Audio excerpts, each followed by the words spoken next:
Hello friends, ನೀವು weight loss ಮಾಡ್ತಾ ಇದ್ದೀರಾ?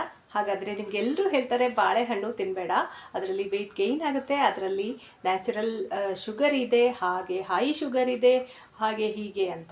ಬಟ್ ಅದು ನಿಜ ಅಲ್ಲ. ಬಾಳೆಹಣ್ಣನ್ನು ಆರಾಮ್ಸೆ ನಾವು ತಿನ್ಬೋದು, ವೆಯ್ಟ್ ಲಾಸ್ ಕೂಡ ಮಾಡ್ಬೋದು. ಅದರಲ್ಲಿ ಹೈ ಫೈಬರ್ ಇದೆ, ನಮಗೆ ನ್ಯಾಚುರಲ್ ಆದ ನ್ಯೂಟ್ರಿಯೆಂಟ್ಸ್ ಸಿಗುತ್ತೆ, ಹಾಗೆ ನ್ಯಾಚುರಲ್ ಶುಗರ್ ಕೂಡ ಅದರಲ್ಲಿ ಇದೆ. ಅದು ಆರೋಗ್ಯಕ್ಕೆ ತುಂಬಾ ಒಳ್ಳೆಯದು.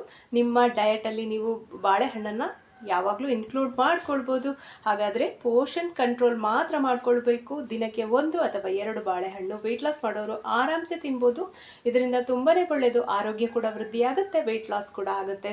ಈ ಬಾಳೆಹಣ್ಣು ಒಳ್ಳೆಯದಲ್ಲ ಅನ್ನುವ ಒಂದು ಮಿಸ್ಕಾನ್ಸೆಪ್ಷನ್ ಏನಿದೆ ಅದನ್ನು ಬಿಟ್ಬಿಡಿ. ಖಂಡಿತ ಬಾಳೆಹಣ್ಣು ತಿಂದು ನಾವು ವೆಯ್ಟ್ ಲಾಸ್ ಮಾಡ್ಕೊಳ್ಬೋದು.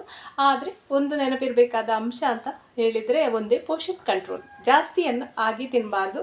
1 ಅಥವಾ 2 ದಿನದಲ್ಲಿ ಖಂಡಿತ ನಾವು ತಕ್ಕೊಳ್ಬೋದು. Thank you friends watching my